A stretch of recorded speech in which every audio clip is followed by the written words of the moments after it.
Just like that, I am live with Allie Gilbert, the queen of testosterone. Allie, this is, as we said in the pre-show, I've been very anxiously waiting to talk to you for a multitude of reasons. So thank you for carving out some time to come on, and I think we'll have a lot of fun. Of course. Thank you for having me. So you do a lot of things, and a lot of it's centered around golf, but a lot of it is your career. Is that anyone reads on you and follows you online, and I highly recommend that they do. That you do the golf training, your Golf Digest top 50. You've been on that list a number of times. But your career has also led you down what you're really into a lot, and that's the hormone replacement therapy, men and women. But I think you focus on men in Yep. particular as your career led you, and we'll discuss that. But before we kind of get into that, just give people, I know you probably talked about it a million times because I see in a lot of podcasts now, but just for our listeners that might not be aware of you yet, and they're probably Googling your name right now, just give a brief history of how you got into golf in your area, and it was highly concentrated, and that kind of your path was kind of, hey, here's the way to go, and you took that step and continued. Yeah. So I should preface everything with a warning that there is adult content on my page. If you go on there at your discretion, you can hit play on whatever my reels. They might drop a boner word or F word or whatever, but that's my candor. So, yeah, golf fitness. So, the long story short of that, I graduated with a degree in exercise science and wanted to train athletes like every other person who graduates with that degree. However, when I say back then, I graduated in '03 from Springfield, and everybody in strength and conditioning, like it was a weird time. There wasn't a ton of money in that. And I was like, well, I kind of have to like pay bills and stuff. So I grew up in Greenwich, Connecticut, which has 9 golf clubs. And I was working at a commercial gym training people. And a lot of guys who trained there were golfers. And I was like, well, this is interesting. Maybe I'll learn about golf because I didn't know anything really about it. I played soccer in college and I was like Googling about golf, the sport, and the biomechanics. And I just became fascinated. And I realized that TPI existed. And I was like, oh, there's a certification for this. This is awesome. And I went all in on that in like 2008. So I was level 1 up until, like the extreme level 3, whatever. I went all in like right away. Hmm. And I was like, I'm going to learn as much as I can about this. And that brought me all guys as a clientele. And slowly I realized that the conversation turned from wanting to hit the ball really far and, biomechanics of the golf swing to how do I get abs? How do I lose this? How do I do this? To more aesthetics. And I was like, interesting. So I started, talking to guys about nutrition and blah, blah, blah. And you figure out that very quickly men don't go to the doctor unless like their dick doesn't work or like something crazy happens.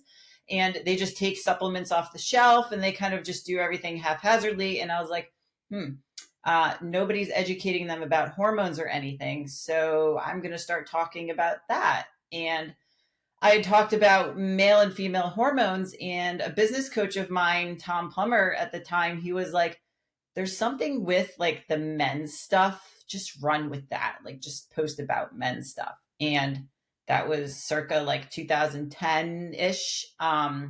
So, yeah, here we are. That led me into learning everything about hormone replacement, testosterone replacement therapy, men's health, erectile dysfunction, like you name it, I've talked about it. It comes very easy to me because I'm like very much a bro, I guess. I call myself a meathead, and I kind of transitioned from golf fitness to handling men's health in general. And my coaching business is now both fitness and nutrition, but I also facilitate the relationship between a man and a practitioner that is competent and very educated on hormone replacement for guys, because that is a very scary world. There's a Hmm. lot of myths and misconceptions about it.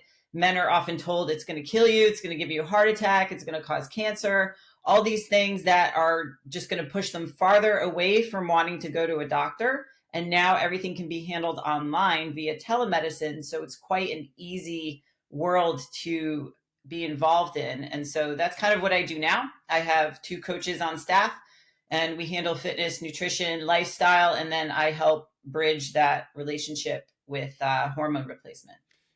I find that interesting that a lot of people will say, well, don't take testosterone because it's going to cause cancer. It's going to cause this. It's like, well, teenagers are raging hormone machines, and teen boys in particular. But let's say, Yeah. 12 or 13 to what to, until they get in their mid to late 20s. It's like, well, if testosterone caused cancer, why aren't these kids walking around with being diagnosed with cancer nonstop? Because if that was the case, the cause effect relationship would be highly prevalent in that demographic, but it's not. So I guess through my own experience, and I'm sure we'll talk about some of that today because I really value your opinion and want to hear it on that.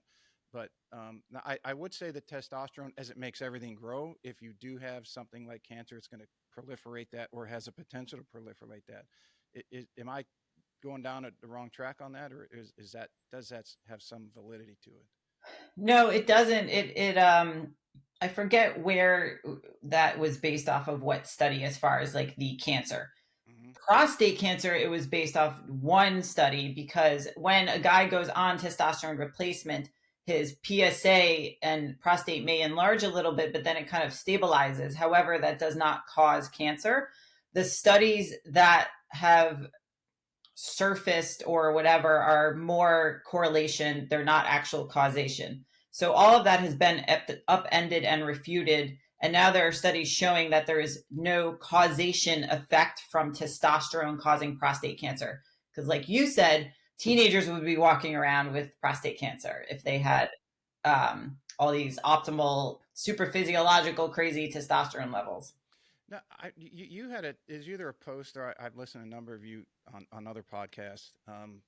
There was you had mentioned that lack of testosterone or extremely low testosterone can be a leading cause of prostate cancer. Now I'm leaning towards that because obviously the golf demographic, we have a lot of male listeners that would be in that would fall into the category where that's becoming something that they have to get checked for or tested for. So can you just elaborate on that and kind of educate everybody, if you will?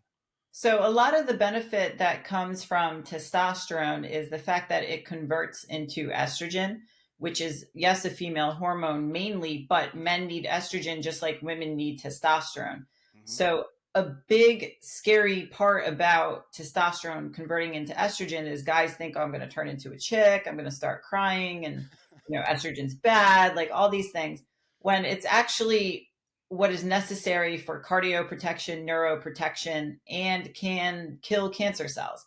So, having optimal levels of testosterone means that you are kind of more locked in as far as being cardio protected, neuroprotected, and having the benefits of having optimal hormones. So, like it's when women go into menopause, no one really bats an eye over women going on hormone replacement, because when women go through menopause and they lose estrogen, they also lose bone density, they also have an increase in belly fat, and it's pretty much the same for guys, because if their testosterone is low, their estrogen is likely to be low as well.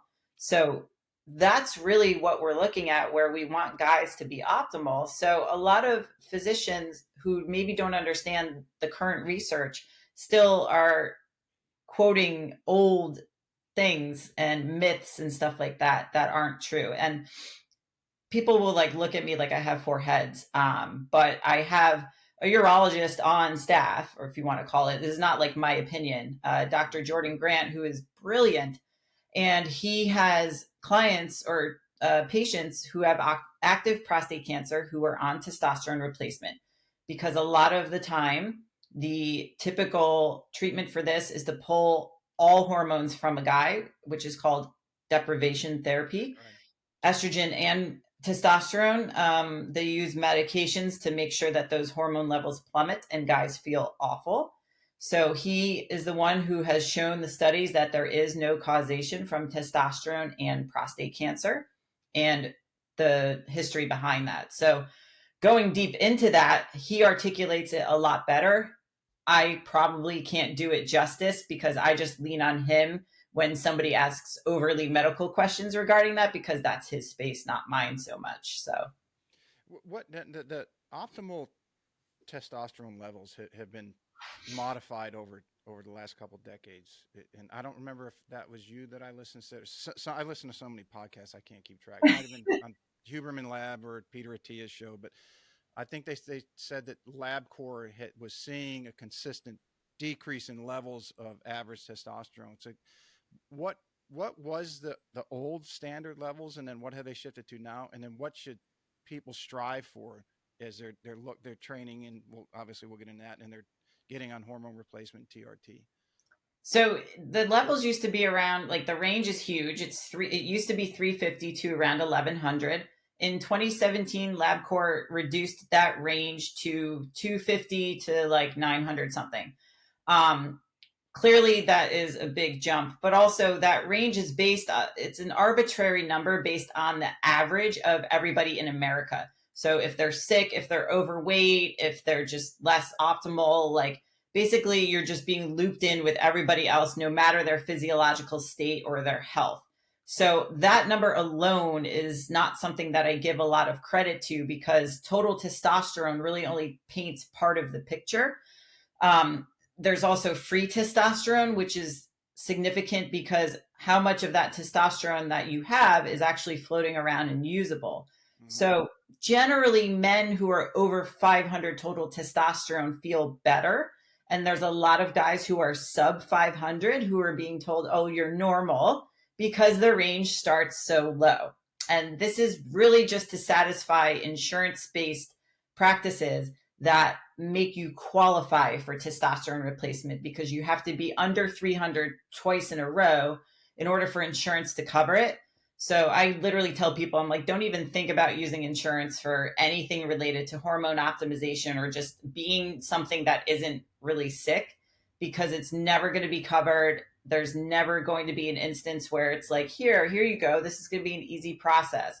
And it's not. So, but because people always ask, like, where should my levels be at, it's more, well, where do you feel good? Because there are guys who have had total levels of testosterone in the 700s and they still have symptoms. So obviously that needs to be addressed, and symptom resolution is still a big part of this. And it's not just going by what is on the lab markers, which a lot of people may think that that's like the be all end all. Like, what does the lab say? You don't really want to satisfy just the piece of paper. You also have to look at the person objectively and subjectively. Are you familiar with who Dr. Thomas Seeger is? I'm not. He was the CEO of Morosco Forge, the ice bath company. Mm-hmm.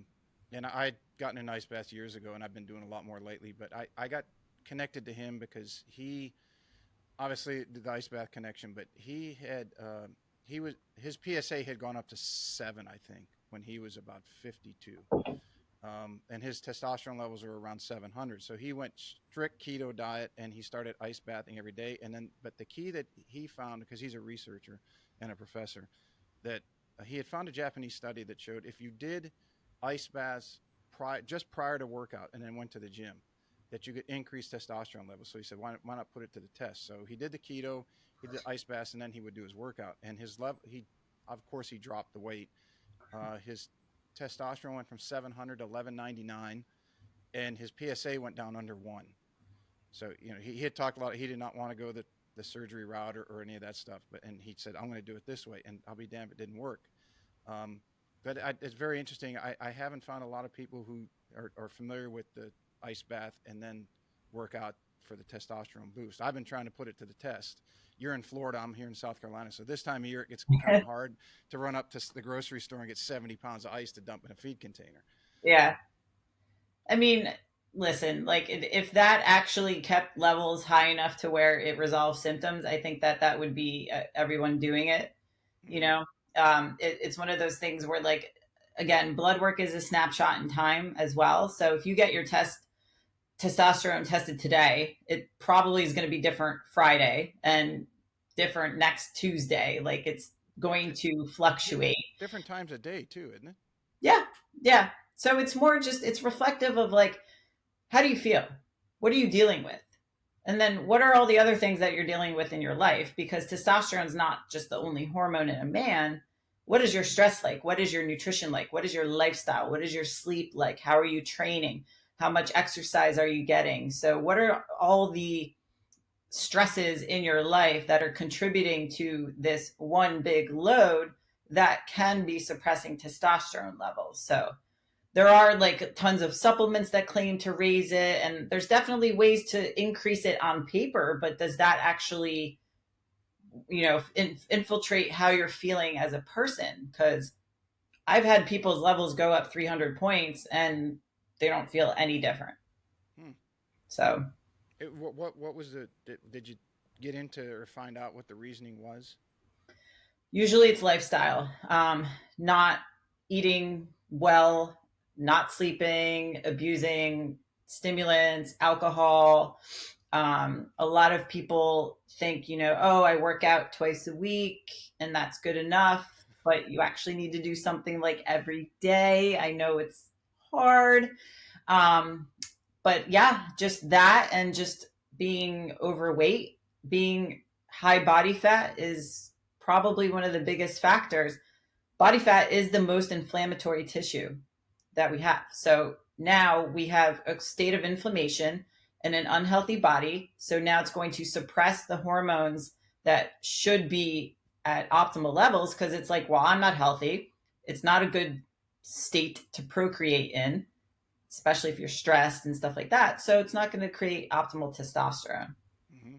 As far as diet, because there's so much out there in the internet world, when you say healthy diet, can you give a kind of an overview of what that would constitute? So Yeah. Sorry. Go ahead. the majority of guys that come to us for coaching are not eating enough protein. And the big reason I want people to eat enough protein is because, number one, it's very satiating. So it will keep you fuller for longer so that you're less likely to crave sugar, sweets, and stuff like that. But it also helps you retain muscle mass and build muscle. So it's very difficult if you're active. Say you go to the gym a few days a week, or you play golf or you walk or whatever, and then you're not even eating your body weight in grams of protein, then it's very expensive for your body to keep muscle. So it's going to use that as energy. So it's easy to eat carbohydrates and fat, but it's a lot more difficult to eat protein. But that should be the priority every time somebody eats. Where does that protein come from? If it had a face or parents, that's going to be your best way to navigate, like, is this protein or is this not? So animal protein is going to have the most complete protein, and somebody should seek that out. If they want to do protein shakes, that's fine to include that as well, even on the course. Very easy to bring with you, sandwiches, stuff like that. And then I try to limit overly processed food, stuff that comes in a box. We hear this all the time, but it really does make a difference if you're eating real whole foods, because calories are very hard to hit, like a certain level of calories when it comes from real food. It's easy to hit when it's junk and it's processed and stuff like that. Hmm. But when you're trying to actually eat real food, it can be very difficult to get all that protein in, and everything that you need to actually fuel and support the activity that you're doing. It's interesting because you talk to a lot of people and they say, "Why eat healthy?" And I say, "Okay, what did you eat?" Now, I'm not a nutritionist. I'm not a trainer. I'm obviously teach golf, but I've been training. When I played, I obviously I met people like Dan Hellman and Jeff Pelizzaro's been on the show, and we talked, and Preston Green. So I studied under the Czech system. I studied the Poliquin system going back 15, 20 years ago. So I have an introduction. I have enough, like Dan says, you have enough to be dangerous, but stay in your lane. But when Yeah. someone comes to me and says, I'm dying out or petering out on the 15th hole, I can't get through a round, or I can get through one round, I can't get through two or three, and I ask I eat real healthy, and I was like, what is it? And they just go through this litany of all grains. I'm like, well, where's your protein? Well, I can't eat that because I don't want to get a heart attack. I'm like, you got to be kidding me. Yeah. We have to demonize every macronutrient every decade, I think. It's a pendulum. I mean, when I grew up, like, fat was bad. So we had like all the snack wells, fat free, Yes. everything, like, fat free Fig Newtons. Like, God forbid you had something with fat in it, like you were going to die. And then that started to swing back, because then we had like the zone diet and we had Atkins. And then we decided Atkins was too much saturated fat. So then they created the South Beach diet, because that was not so much saturated fat. And then we decided, well, we're going all in on this. And so it was adding butter and coconut oil to coffee because we needed all the fat, because fat was okay. And now we've realized, well, carbs are okay too. We don't need to be using all the fat. So let's do like paleo, but we'll limit our carbs to like sweet potatoes and bananas and plantains, and like that's it. And then it was, well, now we have to be plant based because celery juice is going to cure everybody's ailments in life. And everything has to be plant based because it's healthier for I don't even know what reason. And meat is going to be causing cancer. It's literally like I can't keep up. And I have a slide in my talks with memes from like every decade and every diet fad. The keto diet has been like the first publication on keto was in the 1800s in Sweden. It's not new. And people think that that's like, the next best thing. And it's like, all right, if you're and you're not active and you want to do a ketogenic diet, knock yourself out. But a lot of people are not really doing a true ketogenic diet. They're doing like low carb. So what's the difference between that and low carb? Like everyone thinks low carb means no carb, but it doesn't mean no carb. So low carb can be different for everybody. It can be 150 grams for somebody, it can be 70 grams. Like it's very variable. So nutrition's like literally the most annoying, confusing thing to everyone because you could really change somebody's views on religion quicker than you can on nutrition because there's so much arguing. I'm like, let's find what works for you. So I am not like dogmatic with the religion or with the nutrition stuff because if somebody prefers eating a certain way, I'm not going to take that away from them. I'm just going to provide them education as to maybe this is a better or more efficient way because that's why you're not getting results. But I'm not going to be like, no, you can't only have this and only like have that. I think if we have less rules and just experiment with what makes you feel good, then by all means, like have that. But I think high protein diets, like pretty much have not failed us for years and years. So I think that's a good rule because it's going to do a lot of positive things. It's not going to cause cancer or heart attacks. Like, yeah. They take a grain of sand and make Mount Everest out of it, don't they? Oh my God. It's like, I remember I tweeted once, I think this was like 2 years ago, where I was like, no one ever, or what was it? It was something about like challenging people to eat as much protein and vegetables in a day. Like literally, try to eat as much protein and just vegetables all day. You're going to get full really fast and it's probably going to like squash cravings. So that was kind of like the gist of the post. People are coming at me like, I thought you were somebody who liked carbs. Why would you tell people to only eat protein and vegetables? Why are you giving people an eating disorder? Blah, blah, blah, blah. And I'm like, what in the fuck is going on? I'm like, yo, I'm just trying to show people like you could probably try to eat as much of this. You're not going to gain weight and it's going to be very difficult. Nowhere did I say go zero carb and live on this. Like, It's and like I said, I'm not educated in that field formally. I studied and read about it and taken the classes and all that. But not some of the like friends of mine who are in that field will say, well, you should. And this is where I see a disconnect. They're like, you should either eat what your background is, so what your heritage is, eat that diet, or you should eat what's local to where you live. And I'm like, well, that might have worked 50 years ago before the world, but people can move all over the planet. yeah, And it might have, eating healthy to someone that's a Maori in the Pacific Southwest and someone who's an Eskimo are going to be completely different. yeah, So you can't just lump sum it or generalize it and say, well, eat what your heritage is or eat where you're living locally, because you might not be able to do that. I mean, and I think it has made it much more confusing as people have moved around the planet and certain diets don't work for them. But they're supposedly, according to some of the older literature, should.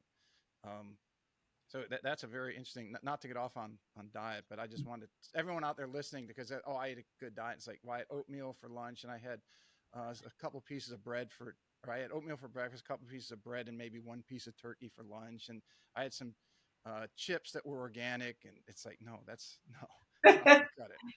I know it's crazy and it's so like black and white with a lot of people because they literally get offended. And there's two phrases I never trust. One of them is I eat clean. One is my doctor said my labs are normal. And I'm like, until I see proof, show me your food log, show me your Hmm. labs, then I'm not going to believe anything. So that happens all the time. And listen, like I have not had anybody where I've changed their diet and they've gotten worse. So So you're doing something right. yeah, I think, even coaches, a lot of my clients are other coaches as well, because even though we know what to do, you still appreciate that objective view of like, hey, no, you're eating like an asshole, actually. You need to like clean this up, you know? So, and that doesn't even need to be like junk. It can just be like you're eating too many things that are like frankenfoods and you don't have enough like protein. Like people undereat protein so much, even coaches do it. So, Going back to the testosterone, someone comes to you that they get their numbers, their free T is too low, or their total T is too low. Walk us through the process that you use. You start with them, you get their labs, and what is the next thing that you and your team do? so most guys who come to me don't have labs to give me. Many have never gotten their testosterone checked ever. So I will facilitate that based on like what they're thinking, what they want to do. A lot of guys, like I said, they've just never had their labs done. So I've partnered with Merrick Health, and they're a nationwide telemedicine company Hmm. created for more athletic populations. So people who are just not sick. All the ranges that they have for their lab markers are in optimal ranges. So no one's going to say, oh, you're normal if you're on the lower end. So we do labs through Merrick, we get those back. And then usually it's understanding where they are based on what they're doing at that time. So, say you come to us and you're not sleeping, you're not working out, you just feel awful. A lot of guys initially think, well, I don't have low testosterone because I can still get an erection. And it could actually be not even related. So, usually the initial symptoms are more of like a cognitive decline where they don't have that motivation or that drive to win or perform at work or stuff like that, and they're just feeling more lethargic. It can have nothing to do with sex drive. Like there's plenty of guys who have a very high sex drive and they still suffer other symptoms of low testosterone. However, libido can be one of that. So then we have to take an inventory of why is this low if it's low. So that's where I come in as far as the sleeping, the lifestyle, the nutrition. I have people log food. We're able to monitor what they're eating through our chronometer, which is the app that we use. We have people log any other data they want to give us. If they wear an Aura ring, if they wear a watch, anything that is being tracked is data and is very useful. As far as like subjective, it's also how are you sleeping? How do you feel after workouts? How is your sex drive? Are you waking up at night? Because there's a lot of things that people think are normal, but they're just common, like getting up to pee. That's not necessarily normal, but a lot of people do it. Do you have any GI issues, bloating, distension, gas, stuff like that? It's literally this massive like inventory and audit of your life to see where are the gaps that could possibly be causing your body to not be performing optimally. So it can be overwhelming, I understand, but at least now we have the data to understand why. So is a guy a candidate for testosterone replacement? Maybe, maybe not. Regardless if he goes on testosterone, he's going to have to address the lifestyle stuff anyway. So you can't just inject testosterone and then all of a sudden you sleep amazing and you look amazing and you perform amazing. Like there's actual work that still has to be done in addition to that. So I handle and my team handles the lifestyle stuff, the nutrition, the fitness coaching. We set somebody up on a long term plan to be able to achieve results. And then with Merrick, I can be involved in the process of the practitioners that they talk to and the treatment that they get and stuff like that. Obviously, with somebody's permission because of HIPAA.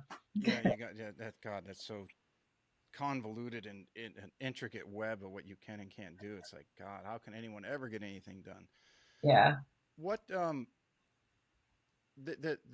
most common things that you see, like, is it Do you think is it diet or lack of training, or even as we touched on nutrition, the nutritional value that we're eating versus what our grandparents or great grandparents ate is diminished significantly. Yeah. Um, what do you are you seeing any common denominators repetitively as you work with a lot of people that's like, okay, number one, you're too sedentary. Number two, you're on your computer till 11 at night, and then you try to turn it off and go right to sleep. What are some of the things that you see, or some of the low hanging fruit that people can, let's say if they're listening, they can start to address, and tonight that they can, okay, I'm going to do this for the next 30 days. I'm going to listen to Allie and at least do this one thing for the next 30 days. If you're not eating your body weight in protein, start there. And now I say that with one caveat. If you are significantly overweight, so if you're over 20% body fat as a man, I would say eat like your goal body weight in protein, because I mean, if you're 300 pounds, 300 grams of protein is going to be quite difficult, and probably not necessary right off the bat. But I would say try to eat protein at every single meal and hit your body weight in grams. I am a 5'3", 128-pound female, and I shoot for around 150 to 200 grams a day. So if I can hit that, I do not want to hear it's hard, I can't do it. You're going to suck it up and you're going to get it done. So What does that look like? So as far as easy, so 150 grams. If no one understands that nutrition world, how would that be?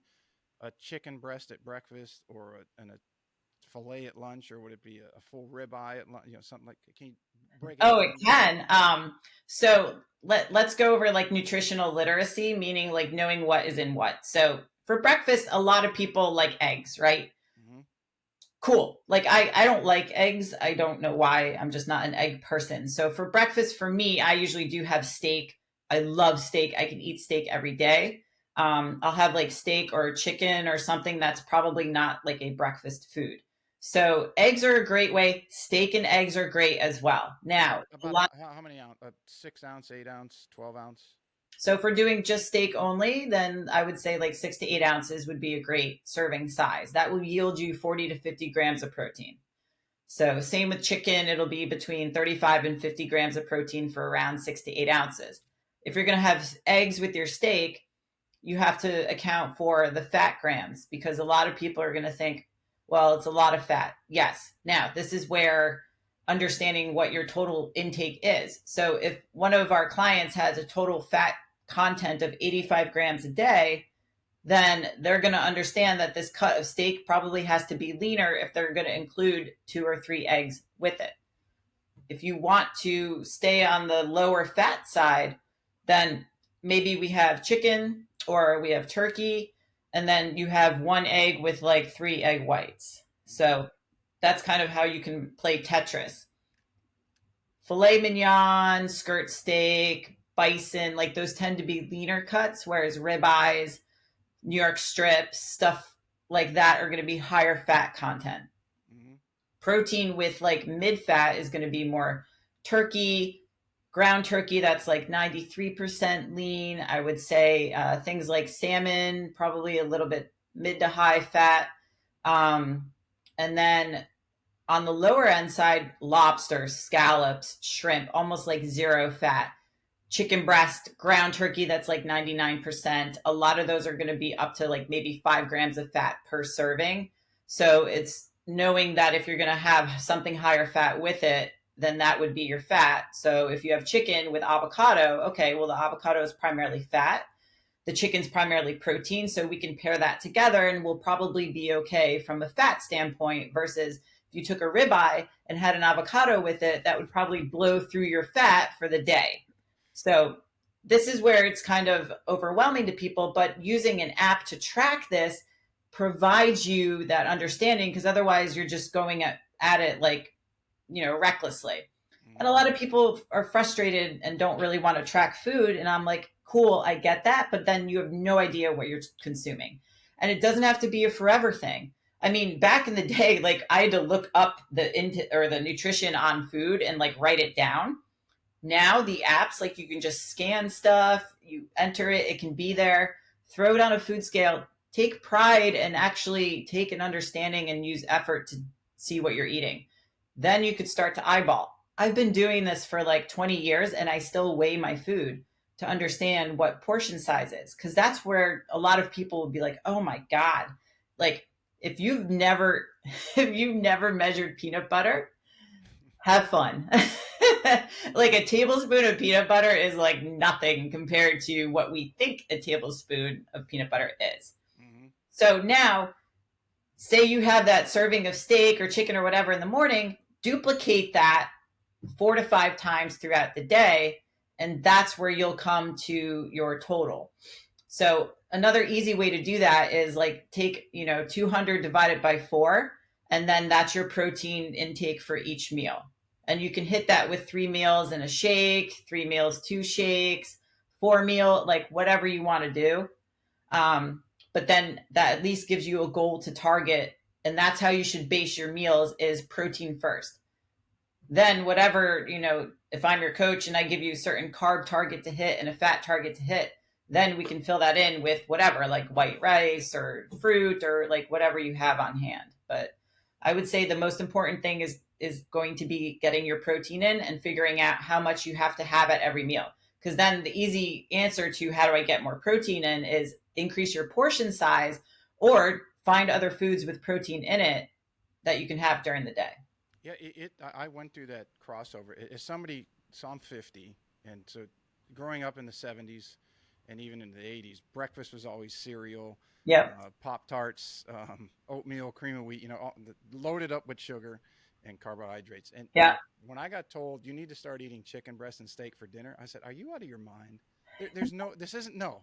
I can't wrap my head around it." Now, it took me about 3 to 4 weeks of doing that to finally say, I know I got over the hump, and I'm like, okay, now this is normal to me. But looking back, I mean, it was such a complete uh, opposite ends of the spectrum to go from a cereal or carb-based breakfast to a full steak and eggs or chicken and nuts or something to that effect. It Yeah. is different. So anyone out there listening to say, there's no way I can't do it. Yes, you can. It's just Yeah. perspective and getting there.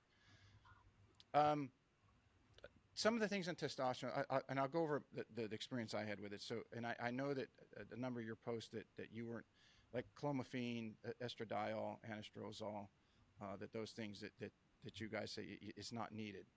Now, when I was going through my process, like the anastrozole, it wasn't. Let me think about it. What the hell was the technical term? It was an aromatase inhibitor, Yep. not an estrogen blocker.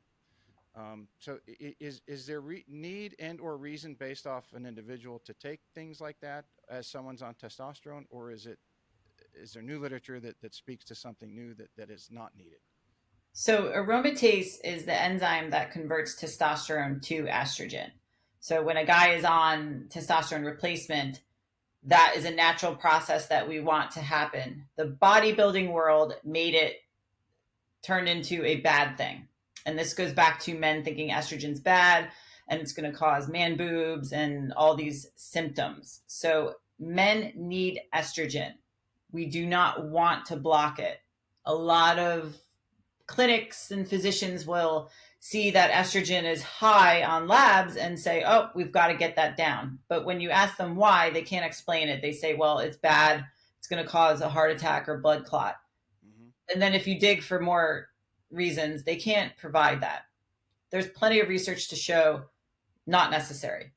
There are detriments to taking those medications. So whenever you block an enzyme, it's a bad idea. So you're blocking a natural reaction. Same with 5-alpha reductase, which is also the enzyme that converts testosterone to the more potent DHT or dihydrotestosterone, which is termed as the hair loss testosterone. So Propecia or finasteride blocks that enzyme so guys can keep their hair. However, it causes a whole host of other side effects like impotency and bad things. But back to estrogen. So when I was talking about menopause, when women go through menopause, think about what happens to them. Osteoporosis, belly fat, insulin resistance. The same thing happens to guys if they're blocking estrogen and suppressing it. And I've had guys who have come to me from clinics who put them on an anastrozole and they come off of it and all of a sudden they're able to lose belly fat. They feel a lot better. when you block estrogen, you're also drying out your joints. So now the joints hurt. Now weightlifting hurts. Now they don't really want to be in the gym as much. Their sex drive has gone down. They might lose their erection because estrogen actually helps with libido and erection. So it's a hot mess. And a lot of clinics still prescribe this because they think that it's bad. So all the providers in my network do not advocate for the use of these medications. And they have guys who are doing just fine. And the estrogen on your labs is not reflective of how it actually acts in a man. So in postmenopausal women and in men, it is not an endocrine hormone. So if you are trying to measure an endocrine hormone on serum the way that they measure it, it's similar to asking or looking to see Bill Gates's money by looking just in his wallet. Like it's only just a part of the big picture. So some of my guys don't even run estrogen on labs anymore because they know if a guy is on TRT, he's probably going to have high estrogen and it's going to be in the red, and they don't want to scare guys or have them think that they're going to need to take these medications. So the estrogen levels are increasing in relationship to the testosterone levels increasing, and that the ratios are staying the same. Is that kind of a simple way for me to understand it? Yeah, like a lot of the benefit of testosterone replacement is because of the conversion to estrogen, because it is neuroprotective, it is cardioprotective. So, there's detriments like women have a high susceptibility to heart disease and everything when they lose estrogen. It's so important. So guys need it as well.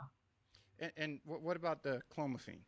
How does that differ, or is that just a different uh, splitting? I'm very ignorant as far as my knowledge on this. So is clomiphene a different form of those anastrozole or estradiol, or is it Yes. So it's same not an effect? aromatase inhibitor, but it's like, if I were to explain it easily, so anastrozole just cuts off estrogen at the brain whatsoever. Clomiphene just turns it the opposite direction. So it increases the ratio of testosterone to estrogen. And clomiphene's an oral pill.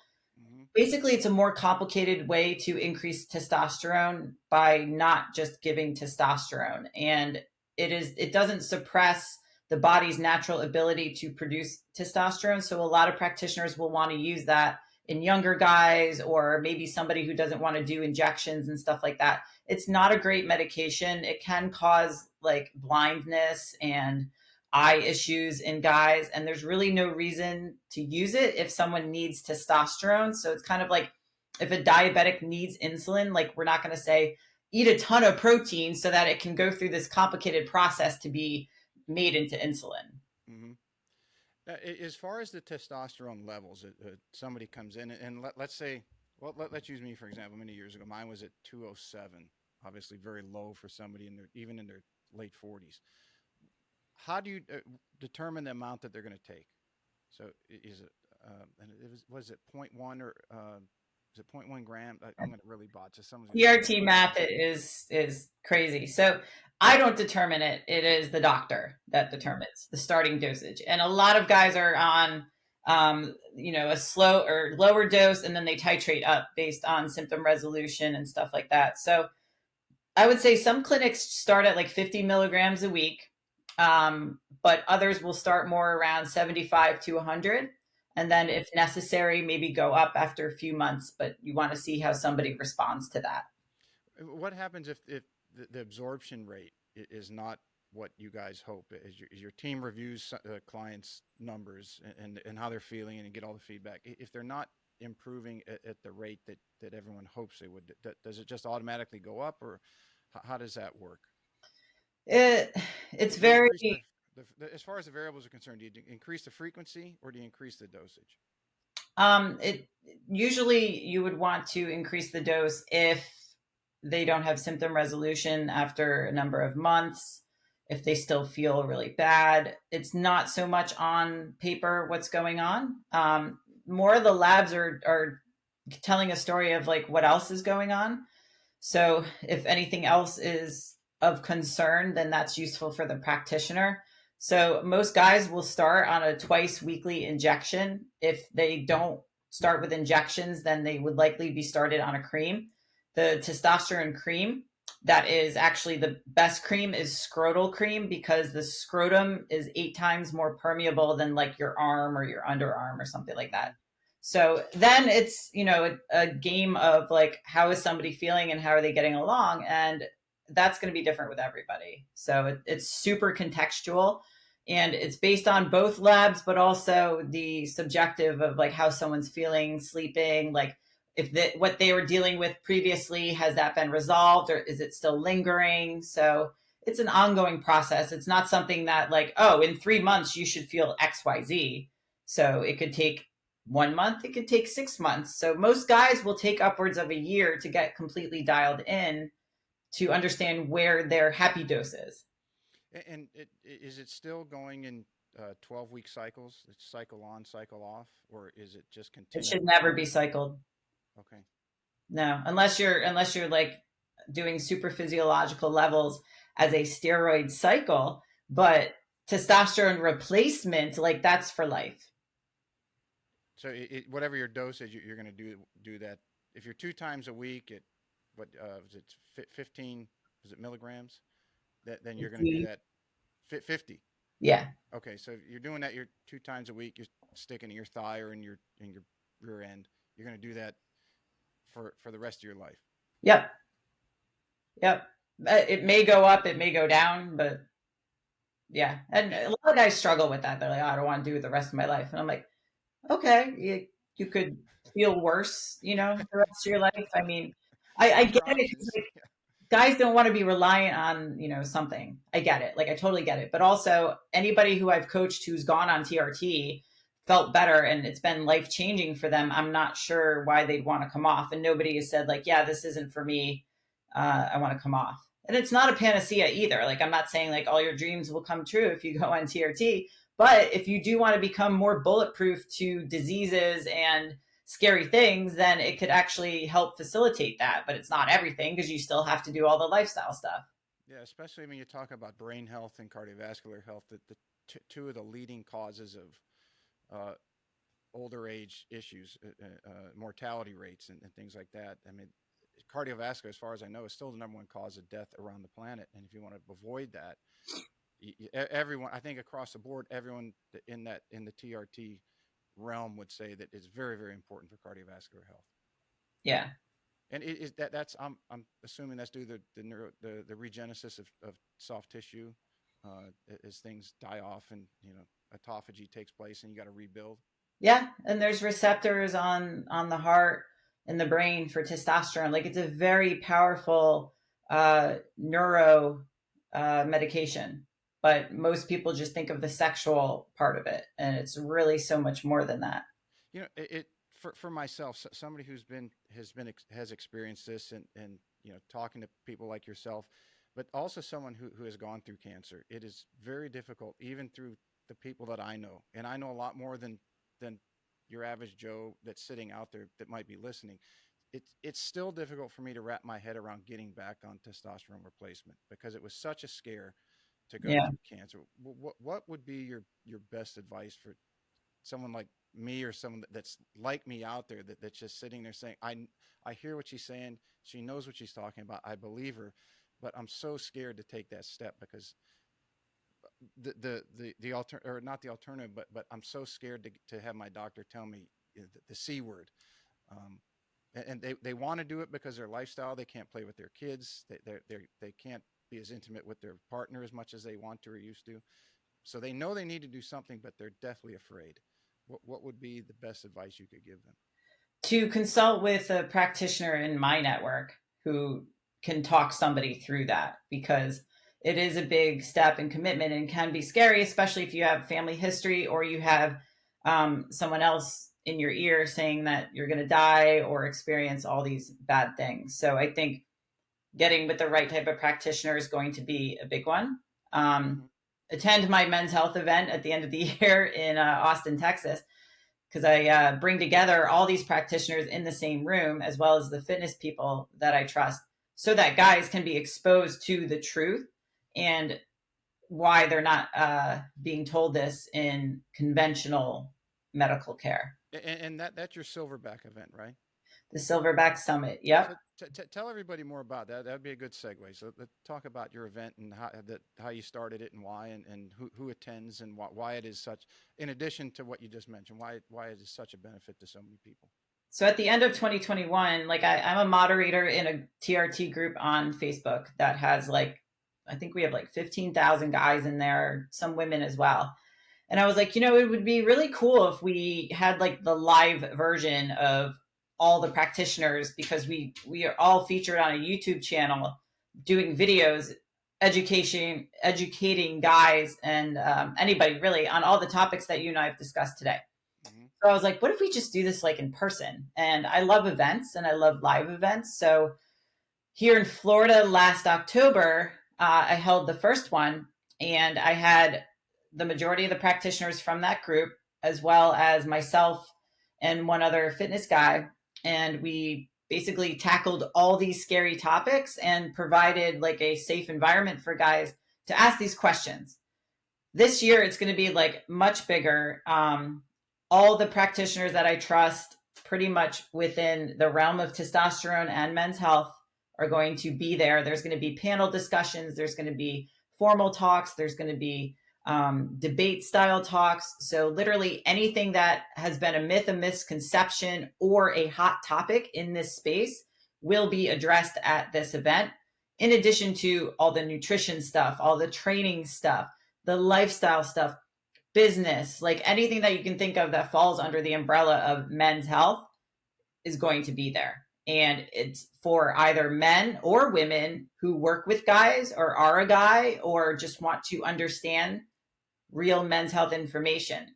And we don't apply for like credits through the medical education system, because then this allows us to be open and talk about whatever we want. So it's very unrestricted, very transparent, and pretty much the best of the best and the guys that I have trusted for the last like 6 to 8 years with all my clientele and myself. And that'll be in Austin, Texas, November 9th through 11th. Yeah, and I'll have a link to that in the summary, so anyone and your website and all your social media, so it'd be very easy to find all the info on that if anybody I would recommend it. Um, let's talk as we're talking about testosterone, because it is an integral part as people are looking to get their energy levels high, their motivation, because it's the motivation hormone. Yep. It is so someone comes to you. We talked about you look at what you have them take a food log. Let's see what you're eating. Okay, we're going to modify your diet. Their labs come in the first time they've ever done it. Okay, you're really off here, and here's where you're not bad, but here's what we need to do. And then you're able to get them in the gym or back in the gym, whether they were an athlete and just life, they have family, they have obligations, work. Now they're getting back in the gym. So you're obviously your first accolade was as a golf fitness trainer, or I would say even before that, you exercise coach, science. Yeah. Yeah. So as a golf coach, just kind of dive into that a little bit. Is that has changed and evolved? And now, like anything else, there's a lot of people out there arguing, well, this is functional, and it's like functional is to golf is bullshit. And you need more stability, you need powerlifting. So your opinion on since we've talked about your opinion on nutrition and hormone replacement, let's get your opinions on the fitness world. So with golf fitness, like I always took my guys through programs that would get them stronger, and it translated very well to the course. I think a lot of the time too much emphasis is placed on trying to get more pliable and stretchy and mobile, but you can't have that unless you're strong, because your body makes you tight as a protective mechanism against weakness. So if you cannot handle the deceleration of your swing, if you cannot handle having a 3 foot implement like away from you and the load of that and the forces of compression on the spine, you're just weak. So you have to lift weights. So yes, we have to combine a routine that's going to keep you mobile and stable and all that stuff, but you cannot have that without physical strength. So a lot of my guys were doing very traditional weightlifting things like deadlifts and squats and presses and stuff that maybe other golf fish fitness people don't do. And so we just hammered that in the gym, and they were like addicted because they were smashing the ball. They constantly had to change clubs. Like it was crazy. the results, and I was like, this is awesome. And then that's why a lot of the aesthetics were discussed, because they're like, I'm strong, like I'm starting to look better, like how do I get rid of this last bit of fat, stuff like that. So I think, I mean, people got so wrapped up in like what's functional, like, Mm-hmm. it's like you're not going to all of a sudden become like a statue if you do a bicep curl, like chill. So, it's not a bad thing. And again, like unless you're competing at PGA Tour level, there is not the same level of precision that is required as is in those players. Yeah, you could fuck those guys up if they're too sore, if they do exercises that maybe pull them in another direction, versus not. But I think overall for like the recreational athlete, it's a good thing to be strong. Mm-hmm. Like weak things break. Yeah, I think the era of kneeling on a ball and doing curls or shoulder presses or something like that, it's like, how does that? Well, your core strong. It's like that. Yeah, but that's bullshit. Because I did that stuff, and I, not it wasn't until I got into the heavy lifting. Uh, I mean, I had when I got done playing, I really got into the fitness because when I was in high school, sophomore year, I was 6'3", about 175 pounds. I mean, I was a beanpole, and and I was still pretty thin. I gained 20 pounds by the time I was a senior, not from lifting, just from filling out. But I could never lift very much, and it was always something that I wanted to do because it kicked my ass when I was a teenager.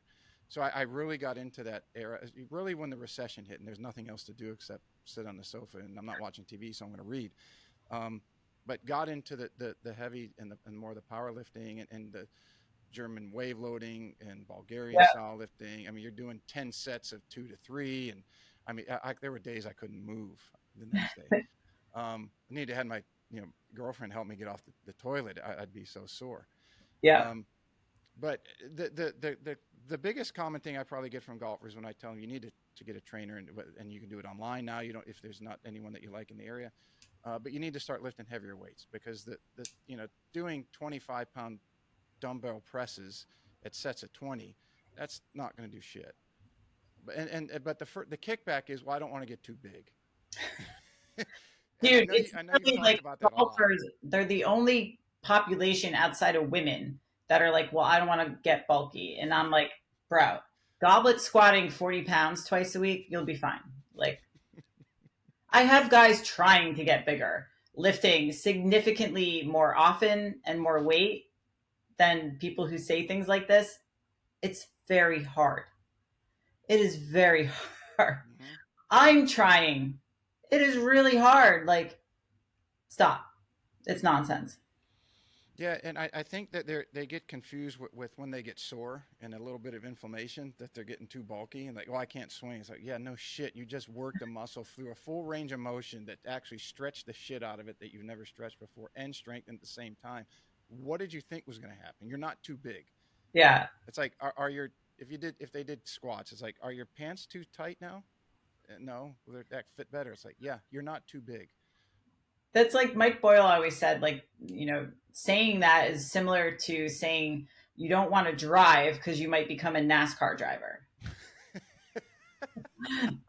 Like, that's how ridiculous it sounds. Like, and I understand it's just people are ignorant and don't understand what goes into actually building muscle. It is a very slow, laborious process where you have to intentionally make that the goal. So these are like 4+ days of lifting, eating enough to support that, doing enough in the gym, slow enough, controlling, like literally, like muscle growth is the goal. When you're training for golf, you're going to have the byproduct of muscle growth.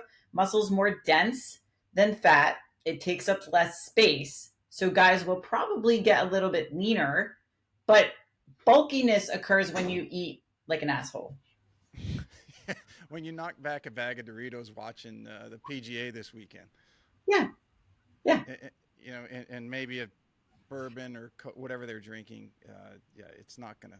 Yeah. Alcohol will make sure that you do not look whatever bulky is. Or if someone says, I don't want to look like you, I'm like, cool, you won't. Don't worry. And I know that sounds obnoxious, but like it's so true. It's like I've been dedicating not my life, but like I've been lifting since I was 15 years old. So that's a very long time. If someone starts a weightlifting program, they're not going to look like me in 4 weeks. Like it's just No, impossible. especially at the demographic that you're getting, as far as the majority of golfer demographic, which would I'm going to classify it as really someone who's going to come to you that has the means to come to you and has played golf for a little bit of time, but now they're starting to feel the effects of the things that we've talked about: low motivation, they're not getting as strong as fast as they should, and maybe they need the hormone. But when they get back into lifting, it's like, okay, you have your chronological, you have your biological, and then you have your training age, and you haven't Right. trained in over a decade. You're not going to get in a year, and now that they're aging, they're not going to their regenesis of tissue is not going to be as fast as it was when they left. You know, when we were in college, and they could lift 2 days a week and heavy, and they could gain the weight. Yeah. I mean, literally, like the guys who come to me who want more muscle, they've never said, like, I gained this too fast. Like, I don't know anybody that's happened to, you know, where the intention is to be bulky. It does not Mm. happen that fast. No, that's years of training. I Yeah. And like I had one of my guys gave me free reign to let him gain pretty much an appreciable amount of weight. We put on 35 pounds over the winter on purpose. He still had abs. So when you do it the right way, it can be a good thing and it was a good amount of muscle mass. He started his diet for the summer and a lot of it has come off, but the bulkiness was because he ate a lot more. That's where that comes from. It mm-hmm. wasn't just because it was all of a sudden direct into muscle and then he just exploded into muscle. Like nobody explodes into muscle. Number one. Number two, if you're natural, like it's even harder to put on muscle mass. So if somebody's caloric or expenditure is let's just say that what would be deemed the norm is about 2,000 calories that they burn a day, would you say if they want to put on some muscle mass and some size, which most everybody, not, and I would you say 90% of the male population walking around the country probably needs to do that? Would their caloric intake go up 10% to 2,200 calories, or would it go up to 2,800 calories? Or that just depend on what they come to you and say, Allie, this is what I want to do. Both. So like the purpose to log food is like where are you? Where are you falling? And then there is a calculated prediction on how much you expend during the day. A lot of people go wrong because they set their calories to their BMR or their basal metabolic rate, and that's the amount of calories you burn if you just like sat on the couch all day. So you Mm-hmm. have to take into account like walking around, doing chores, going into the gym, like that's called your total daily energy expenditure. Most people, like mine is around like 2,500 to 3,000 calories. So if I were to maintain my weight, I could probably eat around 24 to 2,500 and stay the same. So I would start somebody at like 5% increase, like very small increases if they're not even anywhere near that, which most people are not. Usually they're very low in protein, very high in carbs and fat, and still under what they need to support muscle growth. So if you want true muscle growth, you actually have to eat a lot more calories than you probably are already eating. And being in a deficit is going to put you behind. So I would say hitting the maintenance or even just a little bit above, but it doesn't have to be like this massive amount because you can't force feed muscle tissue to grow. Just like if you cut all your calories by like 1,000, you're not going to accelerate fat loss. Like it doesn't work that way. The body actually shuts down, doesn't it? That you stop losing weight. Yeah, it'll start to down regulate, and you won't necessarily operate as efficiently. You know, something I struggle with is I listen to a lot of lectures and I read a lot of this literature in my spare time. Is you because I'm I am in the camp that says you need to eat more. But you listen to somebody like David Sinclair, who's eating once a day, and he says if you want optimal health and you want to live to be 100 plus, you have to have, you can't eat, you got to eat restricted eating, you have to have the autophagy, you have to have this. It's like that is like complete opposite of what we're talking about. And I mean, David is obviously excellent what he does, and people who are in that camp. So how how do you if someone comes to you and says, well, I'm a big David Sinclair fan, or I'm a big fill in the blank scientist, and I'm only eating at dinner, and I fast the rest of the time, how do you get them to to see the light, so to speak? So usually if they're coming to me and if they say they're doing that, they're coming to me for a solution for what they want. And there's a reason why what they're doing currently is not working. Hmm. So the definition of insanity is what to keep doing what you're doing. So usually I'm like, cool. Well, you have no other choice because what you're doing right now is clearly not working toward the goal. Um, and I will encourage them that, like, unless you're going to work out right before you have that one meal, there's no chance in hell that you're going to be able to train at like 9 a.m. and not eat anything until later on and not lose muscle mass because your body is primed for growth and repair right after training. That's where you want to have a decent amount of protein and carbs so that you can replenish that. So research has shown that like 4 doses of protein throughout the day is going to best support muscle growth. Hmm. So I don't know anybody who does like super restricted, time restricted feeding or fasts a lot and is able to grow muscle. It's very difficult. And getting all the protein in one meal is also like good luck.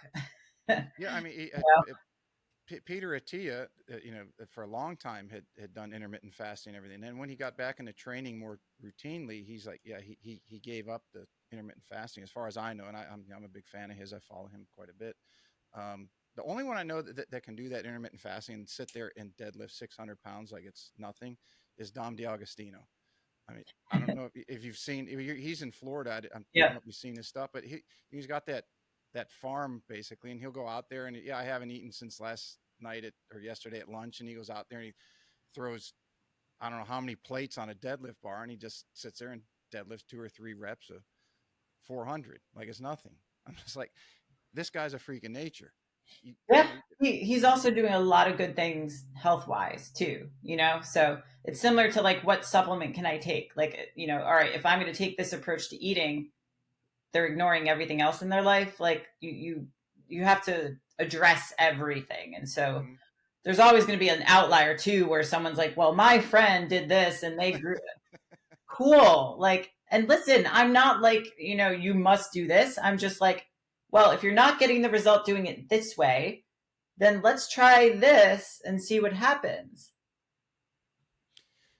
As far as training golfers, and let's use the season as being January through is and that part of the year is off season. Let's say up until about March. April and May would be preseason. June, July, August season, and then we segue out of season as a norm. Because if we just did Florida, you have a lot of people coming to Florida from the north, and then they're playing a lot of golf through January, February. So let's just use what would be the one I described as January, February off season, or March preseason, and then the summertime is full. How do you modify somebody's training to once if they're looking to put on muscle? You do that in off season where they're eating a lot, they're lifting a lot more weights, they're doing a lot more reps, lower reps, more sets, and then transitioning into the season.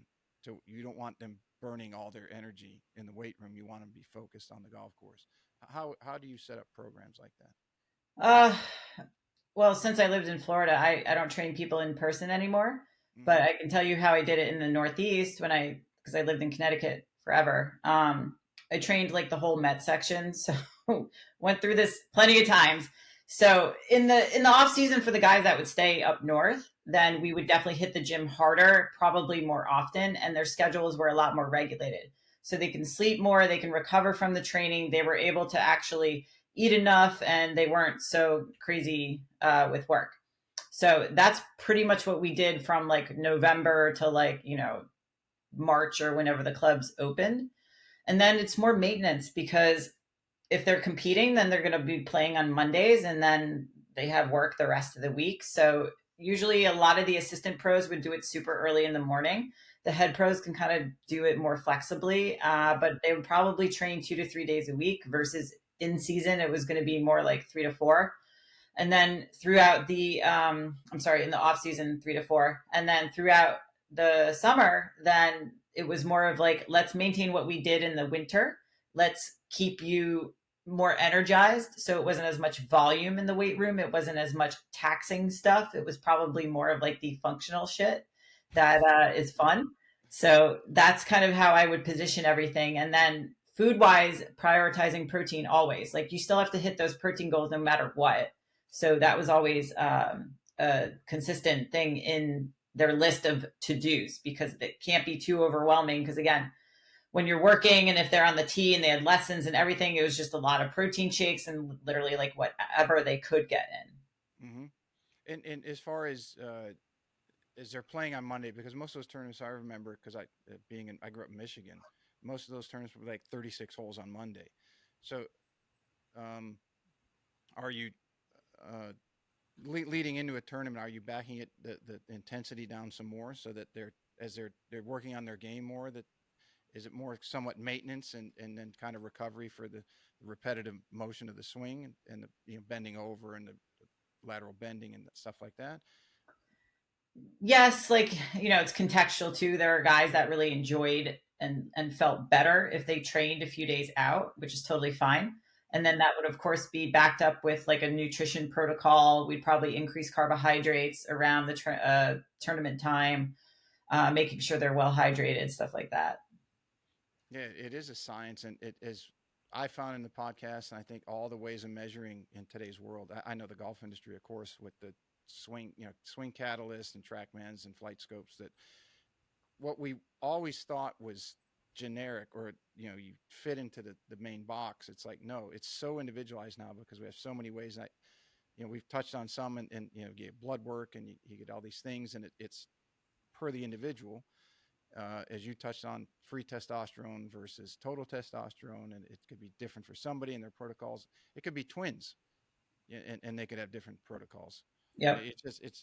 It's amazing where technology has taken us in a good way, as opposed to we all see the bad ways on social media that Yeah. technology has influenced everyone's life in somewhat of a shitty way. Oh, Um, I mean, golfers like sometimes I don't know who's worse, golf pros or fitness pros when it comes to arguing. oh God.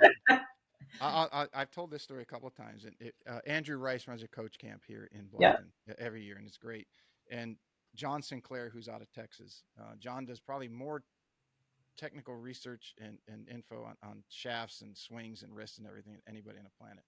But when he gave his presentation, the first thing he said was, "Look, I was reading this morning. I was watching the news while I was having my coffee, and there was something in the scientific world that somebody had broken through from, and I don't remember what it was, is 3 dimensions versus 4 dimensions, and everyone said this was never going to be possible, and this person did it, and they were all congratulating this scientist. And then they said, look, we'll peer review it and we'll get back to you what we think it is. He said, if anybody did that in the golf or fitness world, there would be thousands, if not tens of thousands of people out there trying to knock them down. You're full of shit because it doesn't take into account this. He said, why as an industry do these two segments do that to one another? They never really say, hey, great job. Let's look at it in depth later, but for now, you've done some great work. I don't understand that. I never understood it. I mean, I was around for the first like open forum at the PGA show, like in the Golf Fitness Pro group on Facebook, as well as like the golf golf biomechanist, English alley, and then the Golf Pro Forum. Like, I mean, this is dating back to like 2008, 2009. Mm-hmm. And I remember just like at night, just like all the arguments that would occur in the Facebook groups. And I'm just like, this is so crazy. Like, I thought fitness pros were bad. And I was like, holy shit. And like the place I worked, I would have Met section like lunch and learns. And I would invite like whoever, and we would just pick a topic to discuss. And then it would turn into like heated debate. And these guys are like arguing like kids. And I get it. Like, it's, the off season, it's winter, everyone's bored. But I was just like, I'm like, how do you guys get anything done when you're just arguing stuff all the time? Like, I don't know. You It's should comical. at Coach Camp this year. So Andrew and Terry who run it, they kind of modified it to where they had it at the dinner. Then there was somewhat of an open mic or open forum, and so the discussion, and it was Jamie Leitz, Mike Adams, who's down in your area in the winter, and Andrew was up there. They were talking about a shank, And is the face open? Is it closed? And where's the plane when that happens? And that discussion was so there was no disrespect, and it wasn't so much intense that they were yelling by any means, but it was. I mean, guys were standing and girls were standing on their chairs to try to see what they were talking about because they used a I think they used a chair as a swing plane. They had a golf club, of course, and it was like, I mean, this was really getting down in nitty gritty, but it was very cool. Yeah, I don't miss that part. And then I follow Alan Aragon, the nutritionist online, and he'll post something, and the amount of people who will comment to the contrary is like, wow, this might be worse than the fitness and the golf side, the nutrition side. They really go at it. Wild, and it's exhausting, and I try not to pay attention to it, like, because you can get too caught up in responding to people that like are triggered and Oh, hurt and all that. have their masters from Google. Yeah, yeah, I mean, I know enough to just to be inquisitive. I'm just have an inquisitive mind, and it helped, and hence the name Golf 360. I can have someone like you. I can have someone like, Sean Foley on. I can have someone that scientists like Eric Henriksen from Ping. And so it's just a wide array, and that's what keeps me interested. I can talk to a lot of different people about a lot of different things, and kind of be a conduit. So if there's a teacher out there that's going to listen to this and say, hey, I want to learn more about what Allie has to say, because I teach a lot of people like that, or I have a stable of pros who are trying to play and they're not as motivated, or they're not getting what they want, or and vice versa. So that's what keeps me very interested. But I don't claim to be. I claim to be an expert as a coach as far as the swing is concerned. But I don't. If someone comes to me and says, what should I do about?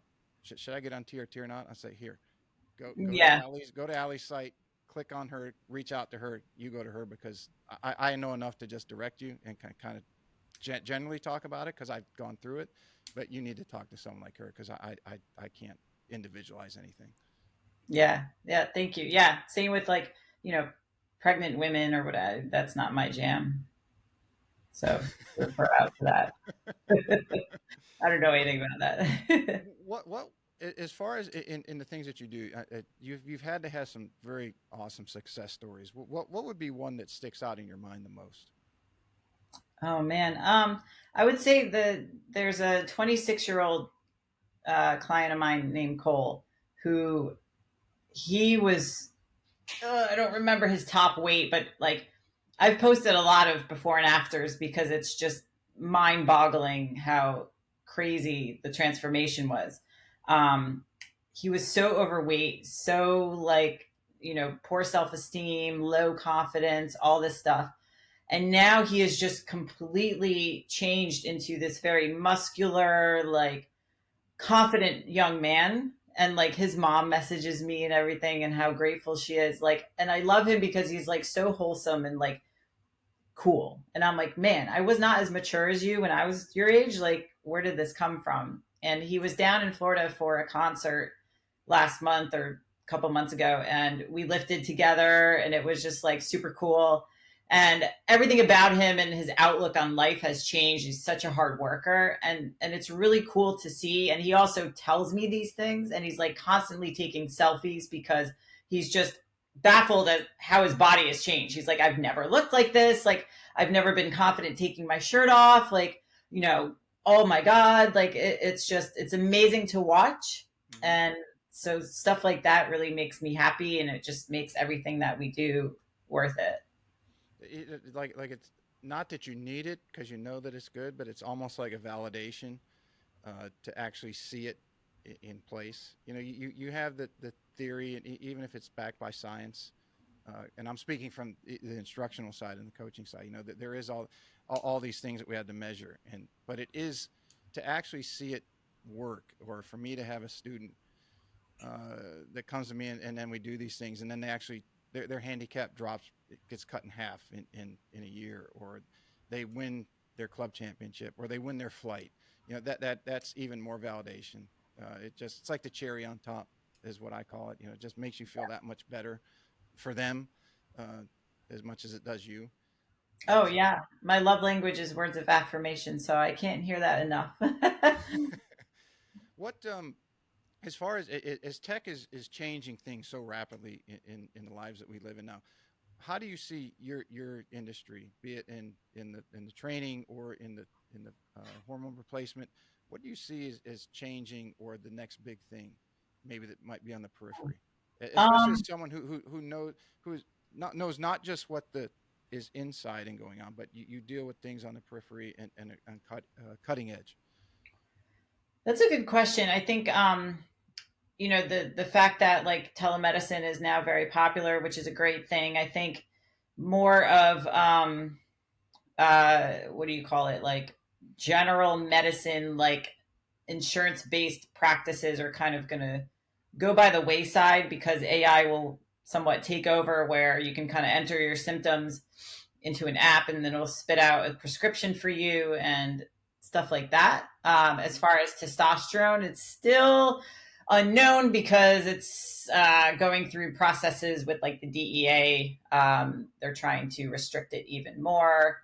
So it's unpredictable. My go to for that is Rick Collins. He is like the legal attorney for all things supplements, hormones, like steroids, all those types of things. He's the silverback. So he's the one that I would go to with any of those types of questions, and he's always kind of in the know, stuff like that.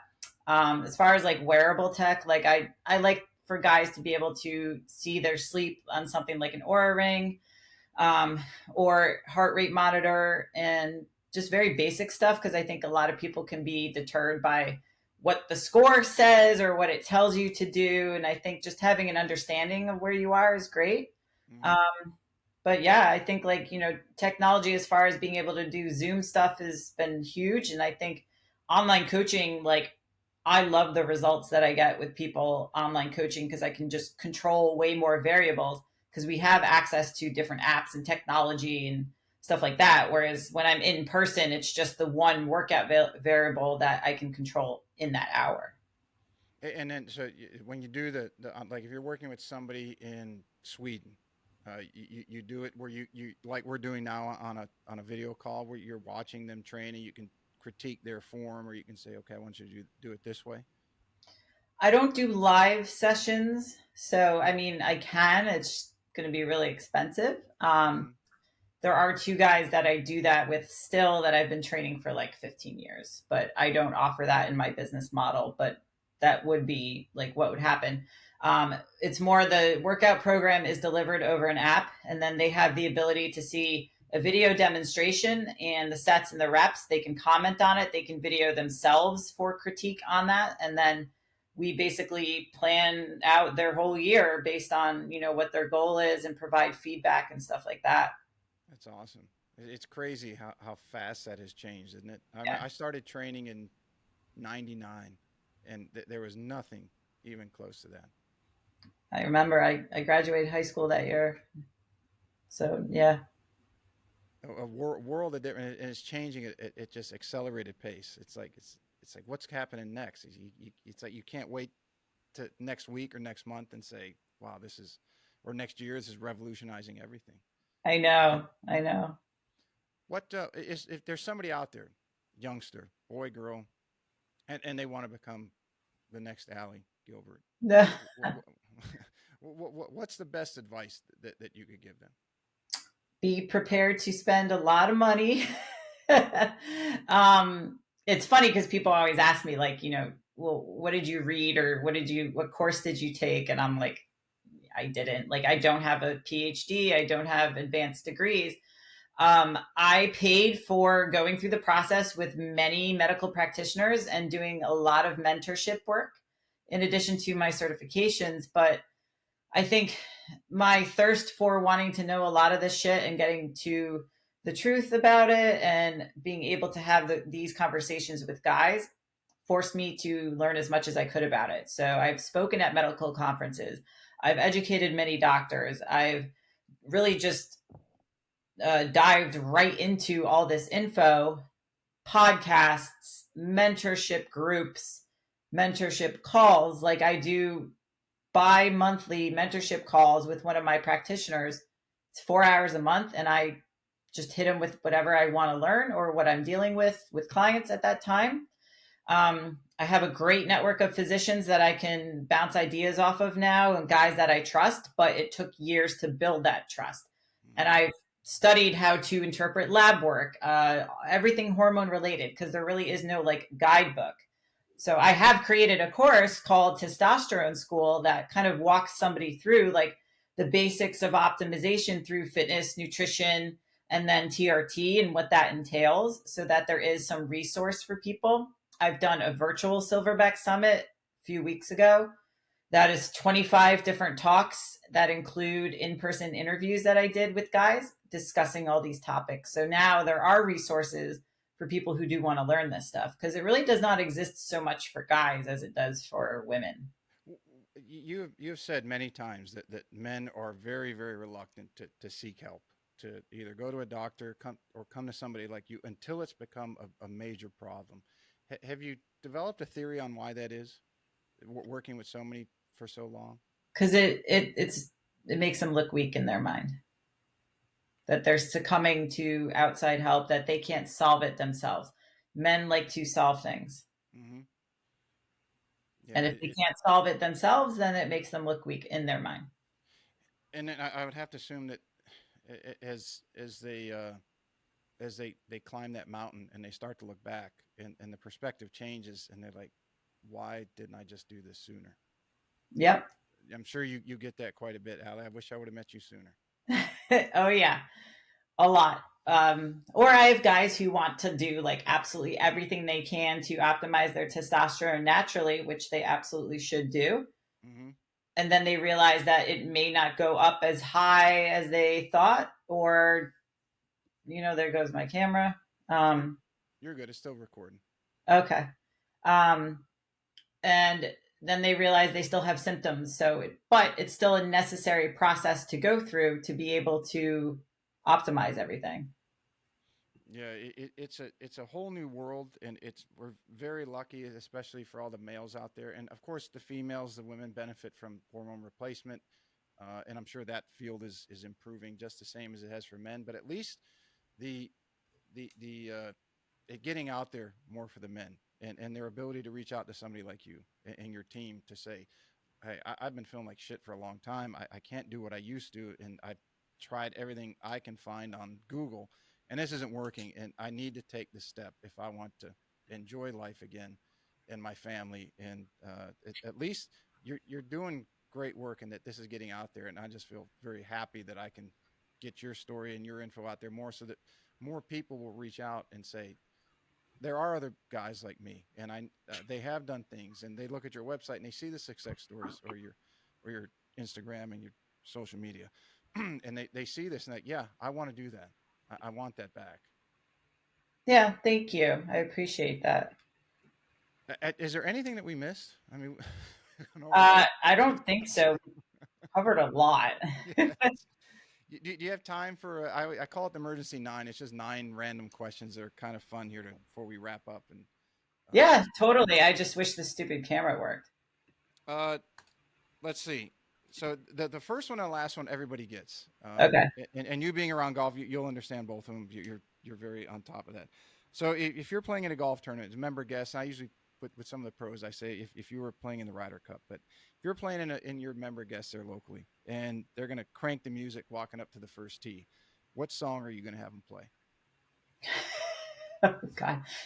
Probably some offensive hip hop song because that's how I roll. But Hypnotized by Biggie, that's my walkout song for my That's lectures. all right. That's very cool. I was kind of thinking along that lines when I was writing that question for you. I'm like, I bet she's going to come up with something from hip hop. If Hollywood came to you and they want to make a movie about your life, who is going to play you? Pink. Because Why is that not surprising? we look alike. Now, this one, I'm very interested to hear your answer. Your favorite purchase in, let's say, the last year for under $1,000. Oh, under 1,000. Shit. Honestly, I said this the other day, is my lap desk because I do so much work on my laptop on the couch, Hmm. which reclines, and I have a lap desk that allows the laptop to be angled at different angles. It was like $50. It's amazing. Cool. So Amazon's going to get flooded with that. So credit Yeah. Allie with that sale. I'll post that out right now. As someone who's extremely educated and you've taken the steps to do it on your own, what was the last book that you read? Uh, I don't know because, man, I like to read a lot of serial killer books. So I want to say it was like it was Dahmer. I read Dahmer before I watched the series on Netflix. So if anybody's watched that series and they have not read the book, read the book. It's really even more disturbing. But Mm. as far as business, like my business coach Bedros Koulian, his book Man Up, I'm starting to work through now. So I haven't finished it yet. All right, very cool. So everyone check that out, especially if you're an entrepreneur and going to grow your business. Uh, the habit that everybody should be developing, Walking, getting outside in the sunshine. is that in the first thing in the morning? Is it Yeah. multiple times a Yeah. day? First thing in the morning, it sets our circadian rhythm. It makes our body produce the right hormones to go to sleep at night and basically stimulates all the right things and gets you in a better mood. And not to jump off top or the quick the emergency questions, but it is as far as walking and obviously with the weight training, is it do you have a recommendation for how far or long someone should walk and how many times a week? Honestly, like if you can get 10,000 to 12,000 steps a day, I think that's like a good goal, Mm-hmm. and it in an hour you'll get around 7,000 and that can be broken up over the course of the day. Yeah, I think I did. I usually do on off lifting days. I'll do about 45 minutes, and I'll hit roughly close to 6 or 7 thousand. But then I Yeah. go sit at this desk and work on the podcast, or I go do something else, or stand on lesson tee, and then I might get 1,500 the rest of the day. I Yeah. can't seem to hit that 10,000 ever. So it's something I need to do. Let's see. If you had a plane ticket and $25,000 cash, go anywhere you wanted to. Where are you going to go? How much cash? 25,000 and a plane ticket anywhere you want to go. Australia. Oh, that's on my bucket list too. I've been to South Africa. That was unbelievable. I didn't like the 20-hour plane ride, but once we got Yeah. there, it's like landing in Eden. But all my friends who've been to Australia say it's magnificent. That I just Yeah. gotta go. Let's see something that you're secretly good at that no one knows about, or maybe just a few outside of your circle know about.